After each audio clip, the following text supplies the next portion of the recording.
Et bonjour à tous, je suis ravie de vous retrouver. Nous voilà enfin dans la constellation des Gémeaux. Voilà, donc j'avais bien envie de vous parler un peu de ce signe, de tout ce que ça véhicule, qu'est-ce que ça veut dire que l'énergie Gémeaux. Voilà, je vais certainement faire quelques digressions, mais voilà, j'avais bien envie de vous expliquer parce que c'est souvent un signe, les Gémeaux, que je me rends compte qu'on ne sait pas toujours précisément ce que c'est que cette énergie Gémeaux, qu'on a tous évidemment dans un coin de notre thème, dans une maison de notre thème, mais en discutant un peu d'astrologie, je me rends compte que les gens ne savent pas vraiment. Il y a beaucoup de poncifs sur le Gémeaux. Donc, je suis d'autant plus contente de venir vous donner un éclairage là-dessus. Voilà. Alors, le Gémeaux, vous savez, j'aime bien, moi, commencer à expliquer les signes par le système des cycles naturels et faire des liens entre les deux. Parce que ça, on aime beaucoup en astrologie faire ça. Donc, si on reprend notre début d'année astrologique, on a commencé avec le Bélier, le premier signe de feu du printemps, qui nous a donné l'impulsion, qui a réchauffé la Terre après l'hiver. Ensuite, on est passé sur la constellation des Taureaux, qui, elle, en histoire de cycle naturel, est la période où la Terre travaille, voilà, en lien avec ce signe travailleur, où la nature se prépare, où il y a tout ce système-là qui grouille en dessous, qui commence à faire pousser les choses. Et on arrive là, du coup, dans notre troisième signe du printemps, qui est un signe d'air, qui est donc le signe des Gémeaux.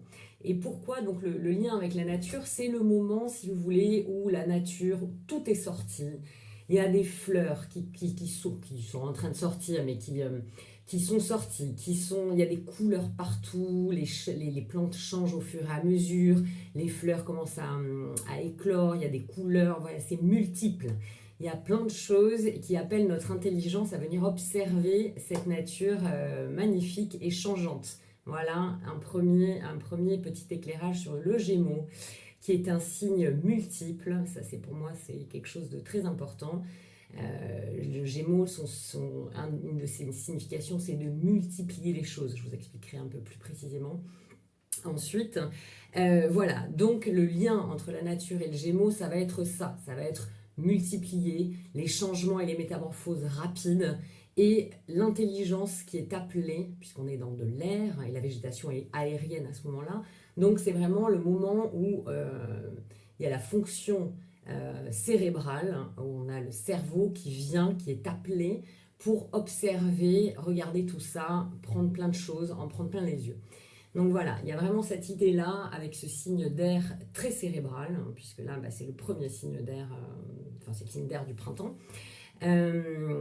dirigé par la planète Mercure. Donc ça, je vous en parlerai peut-être un peu après. Voilà, donc ça nous donne une première idée de ce que c'est que ce signe du Gémeaux. En astro.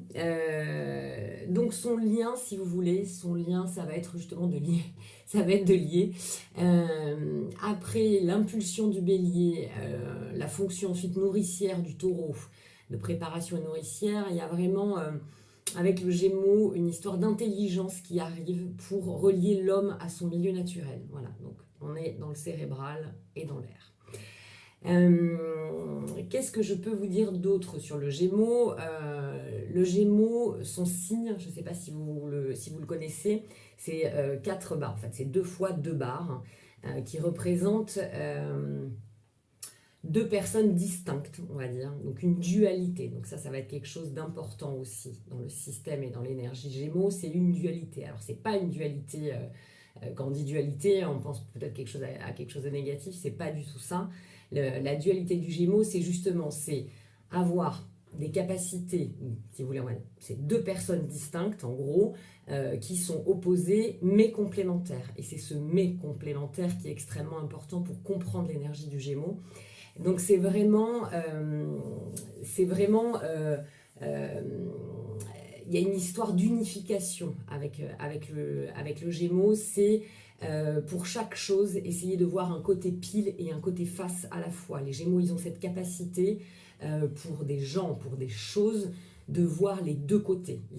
C'est un signe qui observe énormément et qui est capable très rapidement de voir toutes les facettes d'une autre personne. Voilà, donc c'est vraiment cette idée de dualité pour moi, c'est comme ça qu'il faut la comprendre et l'appréhender dans le Gémeaux. C'est vraiment savoir associer, comprendre que les opposés sont complémentaires, savoir qu'il n'y a jamais une vérité, qu'il y a toujours un côté pile, un côté face, et d'essayer de prendre ces deux côtés.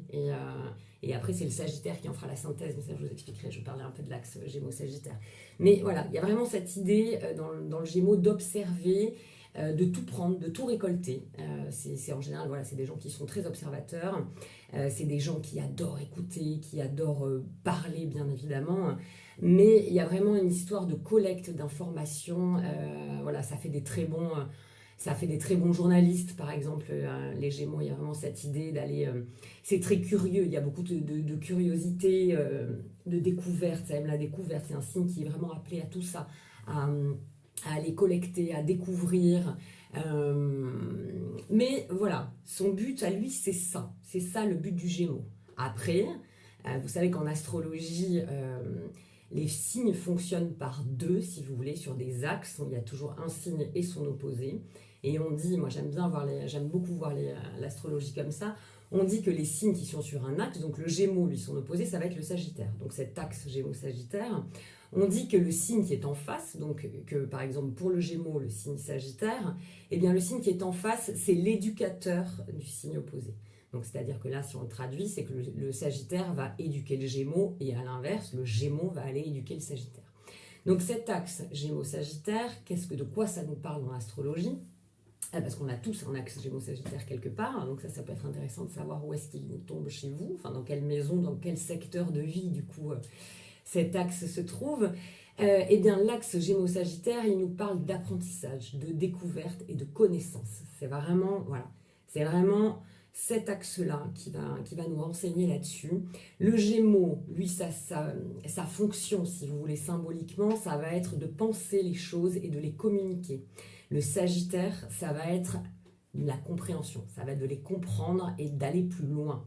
Mais les deux sont extrêmement complémentaires et l'un ne peut pas se faire sans l'autre. Si vous voulez, le Gémeaux, il va tout collecter, il va aller piocher à droite à gauche, il va se servir de ses talents de communication et relationnels pour aller tout piocher, et il le livre au Sagittaire qui, lui, va en faire un peu la synthèse, va aller plus loin. Le Sagittaire, c'est vraiment le signe de la compréhension, c'est vraiment... Le Sagittaire, il y a une idée de cheminement pour arriver à un idéal. Donc c'est une connaissance comme ça qui va être beaucoup plus profonde que celle du Gémeaux. Mais une fois de plus, ce n'est pas la fonction du Gémeaux d'aller comprendre la chose. Par exemple, c'est tout simple. Il y a quelque chose d'assez simple qui va vous permettre de comprendre ça. Tous les signes astrologiques sont en lien avec des parties du corps. Donc par exemple, le Gémeaux, comme c'est un signe double, il va régir, il va représenter tous les organes doubles, donc les deux lobes du cerveau, les bras, les mains, les poumons. Voilà, donc lui, le Gémeaux, ça va être ça. Et donc c'est en lien avec notamment les mains, j'agis concrètement sur le quotidien, sur ce qui m'entoure, et je le pense, puisque c'est les deux lobes du cerveau. Le Sagittaire, lui, pour le coup, il représente les cuisses, les hanches. Donc lui, il y a vraiment une fonction de cheminement avec le Sagittaire. Donc c'est ça, si ça peut vous aider à comprendre ça. Donc le Gémeaux, il va être là pour le penser, pour le récolter, pour observer de toutes les façons possibles. Et le Sagittaire, il va prendre ces informations, cheminer. C'est l'apprentissage avec des maîtres, le Sagittaire. Il y a vraiment un côté... c'est cheminer vers une spiritualité. C'est aussi, c'est Jupiter qui est le maître du Sagittaire. Donc il y a aussi une histoire de social. C'est le législateur, c'est celui qui fait les lois, le Sagittaire aussi. Donc il y a quand même une idée comme ça de mûrir, de comprendre profondément tout ce qui a été apporté par le Gémeaux. Voilà, donc j'espère que l'explication de là, je trouve que c'est hyper sympa, ça apporte... Vraiment, c'est un signe, si vous voulez, c'est pas qu'un signe. C'est apprendre pour bien appréhender ce qu'est un signe, il faut vraiment le prendre dans une globalité et notamment dans son axe, parce que c'est vraiment en allant observer le signe opposé qu'on peut pleinement comprendre le signe qu'on est en train d'observer. Moi, je trouve que ça, c'est super important. Et donc, dans cette histoire de dualité du Gémeaux, le Gémeaux, comme je vous disais, le maître des Gémeaux, la planète qui maîtrise le Gémeaux, c'est Mercure. Mercure, dans la mythologie, c'était le fils de Zeus, donc c'était le messager des dieux, c'est celui qui faisait passer les messages entre le monde des mortels et le monde des dieux. C'était aussi, il y a plusieurs façons de le voir, hein, enfin, en mythologie romaine, pardon, c'était Mercure, en mythologie grecque, c'était Hermès. Il y a aussi, vous savez, il est symbolisé avec des pieds ailés. Donc il y a une histoire de rapidité aussi, de mouvement extrêmement important pour le Gémeaux, cette histoire de mouvement, de bouger, de ne pas être fixé sur quelque chose, de pouvoir faire plusieurs choses à la fois. Un Gémeaux, s'il pouvait être à 3 endroits en même temps, il serait encore plus content pour pouvoir encore plus observer et récolter le plus d'informations possible. Ça, c'est très Gémeaux. Donc là, on peut comprendre le lien avec le dieu Mercure. Là, c'était une petite digression parce que j'étais en train de vous parler de la dualité du Gémeaux, ça n'avait rien à voir. Donc, la dualité du Gémeaux, ce que je voulais vous dire, voilà, donc son maître, pardon, c'est Mercure. Et Mercure, en astrologie, il va nous donner dans un thème astral pas mal d'informations, mais notamment, il représente l'adolescence, la période de l'adolescence, qui est justement en lien avec cette dualité Gémeaux, la période de la vie où on est entre deux états, l'état de l'enfant à l'état d'adulte, où on a toutes les hormones qui hésitent entre le féminin, le masculin, enfin voilà, c'est ça, voilà, c'est ça aussi le Gémeaux, c'est cette histoire de dualité, d'être entre deux choses, d'être ça et ça à la fois, vous voyez, et donc c'est pour ça on peut regarder dans le thème de quelqu'un, on peut avoir des informations sur sa période d'adolescence en allant regarder Mercure. Enfin, en tout cas, c'est ça que ça symbolise en astrologie, c'est cette période-là. Et justement, et pour vous faire comprendre encore l'importance, que vous puissiez bien comprendre que tout est lié, le Sagittaire, donc maîtrisé par Jupiter, donc le signe opposé, Jupiter, lui, pour le coup, qui représente donc le Sagittaire, il va représenter la maturité. Vous voyez, donc en lien avec ce Sagittaire qui va essayer de comprendre, de prendre le temps justement d'aller creuser, de légiférer, de comprendre, d'analyser, en lien avec Jupiter qui, elle, représente la maturité de notre vie. Voilà, donc il y a vraiment cette histoire d'adolescence et de maturité sur cet axe Gémeaux-Sagittaire. C'est là où on peut aller voir tout ce genre de choses. Je voulais aussi vous parler pour vous illustrer comme ça cette dualité mais que vous la compreniez bien. Il y a un lien en mythologie aussi avec la constellation des Gémeaux, avec l'histoire de Castor et Pollux, les fameux jumeaux de la mythologie. Donc en mythologie grecque, en mythologie romaine, c'était Romulus et Rémus, mais je vais plutôt vous parler de Castor et Pollux. Donc Castor et Pollux, ce sont deux jumeaux, deux vrais ou faux jumeaux, puisqu'ils sont nés en fait de l'union de Zeus avec Léda, qui était une femme qui appartenait elle aux mortels. Et donc ils ont voilà, il y a eu une union entre Zeus et qui s'était transformé en cygne, donc là un cygne d'air, en animal, l'animal de cygne, mais bon, ça me fait penser à de l'air. Voilà, il s'était transformé en cygne pour la séduire et donc elle s'est retrouvée, si vous voulez, avec 2 œufs, cette fameuse Léda, puisqu'elle était elle par ailleurs mariée à un mortel. Elle s'est retrouvée avec un œuf dans lequel il y avait un des jumeaux, donc Castor, qui était lui pour le coup mortel, et Pollux, qui lui pour le coup était vraiment le fils de Zeus, qui était immortel. Donc il y a ces 2 jumeaux qui sont là, Castor et Pollux, donc un mortel, un immortel. Les années se passent, ils sont extrêmement proches, extrêmement unis, etc. Et on a donc Castor qui se fait tuer pendant une bataille. Et donc Pollux est inconsolable, donc lui, Pollux était immortel puisqu'il est le fils de Zeus. Et donc Zeus, voyant son fils complètement dévasté, lui propose, bon il y a plusieurs tergiversations, mais au final il trouve un accord où en fait Pollux demande que son frère ne soit pas sacrifié par ce combat. retrouve la faculté de vivre et donc il conclut un pacte pendant lequel, pendant 6 mois dans l'année, il y en a un qui vit sur l'Olympe et l'autre qui vit dans les enfers, dans le monde d'Hadès, et les 6 mois d'après, c'est l'inverse, et sans jamais qu'ils se croisent l'un et l'autre. Voilà, donc ça, c'est aussi, ça nous parle justement de cette dualité, de cette opposition complémentaire, où en fait, voilà, il y a toujours un côté pile et un côté face, où il faut unir les choses et qu'on peut faire plusieurs choses à la fois. Il ne faut pas... voilà, c'est vraiment cette histoire du côté pile et du côté face. Voilà, je trouve que ça l'illustre pas mal, cette histoire de Gémeaux, pour essayer d'un peu plus comprendre ce signe. Qui est donc un signe mutable, là aussi, donc comme le Sagittaire, c'est 2 signes qui sont mutables, il y en a 2 autres qui sont la Vierge et le Poisson. Donc les signes mutables en astrologie, ce sont les signes, si vous voulez, qui sont en fin de saison. Donc là, le Gémeaux, c'est le dernier signe du printemps. Et si vous voulez, le signe mutable, c'est le signe qui arrive après le signe fixe. Le signe fixe, il est au milieu de la saison, il concentre l'énergie de la saison. Et le rôle du signe mutable, ça va être justement, une fois que l'énergie s'est bien concentrée, ça va être de la diffuser.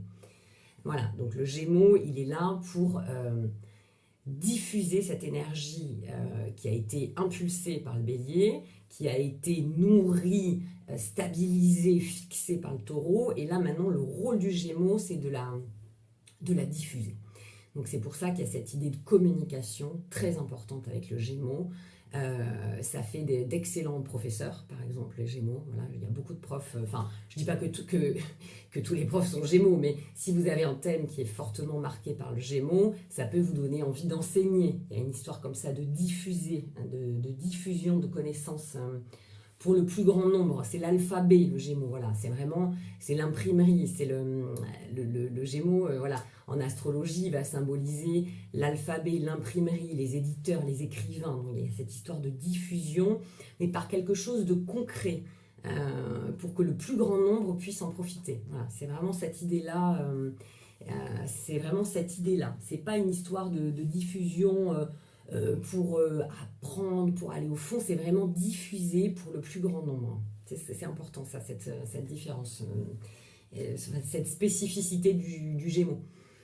Ça fait, je pense, de très bonnes personnes aussi pour diffuser aujourd'hui, de nos jours, sur les réseaux sociaux, tout ce genre de choses.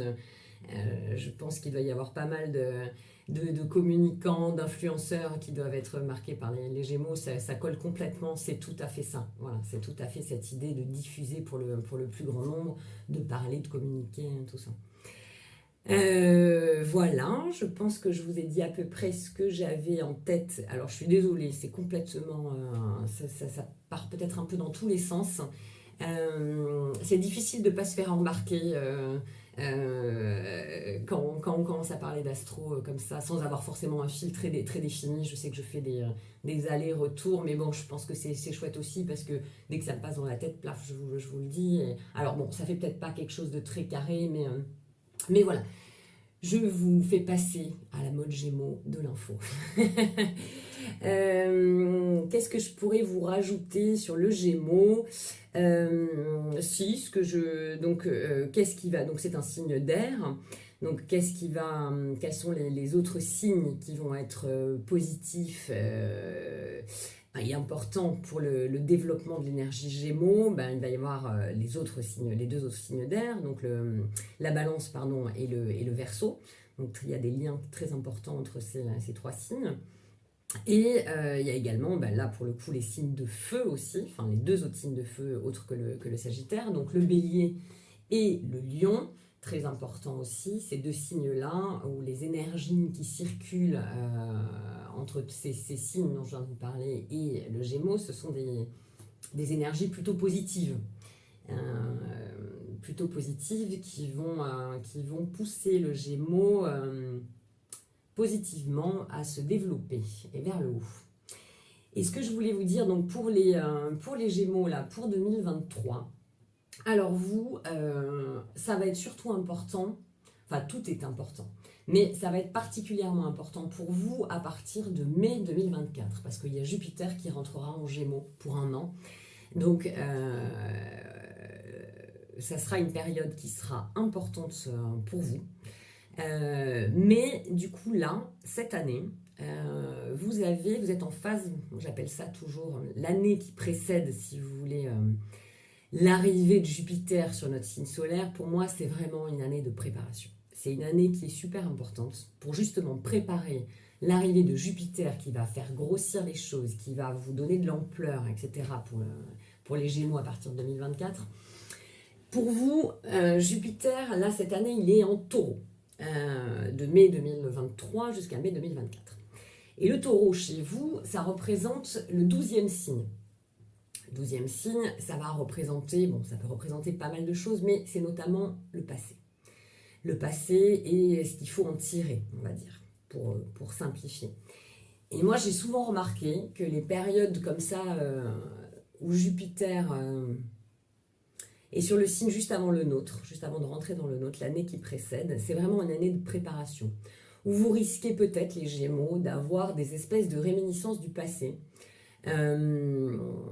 des choses du passé qui vont se révéler, qui vont revenir à vous. Alors ça peut être retrouver des gens du passé, ça peut être vous reprendre de passion pour quelque chose de votre passé, ça peut être plein de choses. Mais il y a vraiment une idée, quand Jupiter passe sur la 12e maison symbolique, une histoire comme ça de faire ressortir un peu le passé, justement pour peut-être s'en libérer, tout simplement. Se libérer de choses du passé et pour préparer correctement l'arrivée justement de Jupiter ensuite sur votre signe solaire à partir de mai 2024. Donc si cette année, il y a des choses comme ça qui se passent, et ben c'est pas surprenant, prenez-le vraiment comme une préparation à faire de la place pour les grands changements que Jupiter va vous apporter à partir de l'année d'après. Surtout que là, en plus, cette année, on a Saturne, pardon, je suis désolée, je cherche un peu mes mots aujourd'hui. On a Saturne qui est en poisson, dans la constellation des poissons depuis le mois de mars. Et le poisson chez vous, en symboliquement, ça représente la 10e maison. C'est-à-dire que c'est la 10e maison, c'est la plus haute. C'est votre statut socio-professionnel, c'est la destinée, c'est les grands projets. Non, vous avez Saturne qui est dessus. Mais le courant qui circule entre le poisson et le Gémeaux, c'est pas le meilleur. Il n'est pas forcément, on appelle ça un aspect dissonant. Donc vous avez Saturne, si vous voulez, symboliquement, qui envoie un aspect dissonant depuis la 10e maison symbolique sur le Gémeaux. Donc qu'est-ce que ça veut dire? Ça veut dire que ça peut être justement là, en plus avec ce Jupiter qui est sur votre 12e, qui passe sur votre 12e maison symbolique, ça peut être justement une période où on va vous demander d'être plus réaliste, plus concret, plus terre à terre, chose que le Gémeaux n'aime pas forcément faire, n'aime pas forcément, mais d'être beaucoup plus pragmatique et rationnel, concret, par rapport à tout ce qui a un lien avec vos grands projets, avec votre profession aussi, hein, c'est quand même le secteur, la maison 10, c'est le secteur professionnel. Hein. Avec votre profession, ça va vous faire réfléchir à ça. Parce qu'il risque d'y avoir, il va vous apporter, vous allez être certainement confronté à des petits blocages, des petites difficultés, des choses qui vont vous frustrer. Il y a toujours un peu de frustration, il y a une limitation avec Saturne, on se sent un peu limité. Sur ce niveau-là, donc ça va vous amener à réfléchir dessus. Saturne, c'est la réflexion mature, c'est la maturité, c'est mûrir tout ça. Et essayer de comprendre ce qui peut bloquer, ce qu'il faut ajuster, sur quoi il faut être rationnel et réaliste par rapport à des grands projets, à votre vie professionnelle ou à votre destinée au sens large. Voilà, pour préparer d'autant plus cette arrivée de Jupiter en Gémeaux pour 2024, qui là, pour le coup, vous donnera de l'ampleur, apaisera, allégera un peu cet effet un peu plombant et limitant que Saturne vous envoie depuis le Poisson. Donc c'est pour ça que c'est vraiment, pour moi, je le vois pour vous, ce 2023 jusqu'à mars 2024. Pour le Gémeaux, il y a vraiment une histoire de préparation, de prendre le temps de préparer, de réfléchir à ce qui vous bloque, essayer de trouver des solutions pour débloquer certaines choses. faire ressortir des choses du passé qui peuvent consciemment ou inconsciemment vous limiter. Voilà, donc année de préparation très intéressante. C'est des périodes qui sont très intéressantes si on les appréhende comme ça. Plutôt que de les subir, si vous voulez, plutôt que de subir quelques limitations, etc. De le savoir et de réfléchir là-dessus, parce qu'on a toujours le choix en fait. On a toujours le choix de voir les choses d'une façon ou d'une autre. Et ça, c'est très Gémeaux en plus, avec ce côté pile et face, d'essayer de cette capacité de voir un peu toutes les facettes. C'est une capacité du Gémeaux, donc servez-vous de ça justement, le Gémeaux, là, pour cette année de préparation, d'essayer de voir tous les côtés d'une situation, puisqu'elle n'est pas forcément blanche ou noire. On sait très bien qu'il y a plusieurs façons de le voir. Donc servez-vous de ça justement, servez-vous de cette belle faculté que vous avez de tout englober, de tout voir. Donc ça peut être super sympa. Voilà. Donc j'ai envie de vous dire les Gémeaux, bonne préparation. Préparez-moi bien cette arrivée de Jupiter pour mai 2024. Je vous en reparlerai forcément à un moment ou à un autre. Et puis continuez à nous parler, à nous faire rire, à nous raconter plein de choses, à nous récolter plein d'infos. Tout ça, on adore ça. Continuez à faire ça les Gémeaux parce que c'est pour ça qu'on vous aime. Allez, je vous embrasse. À bientôt.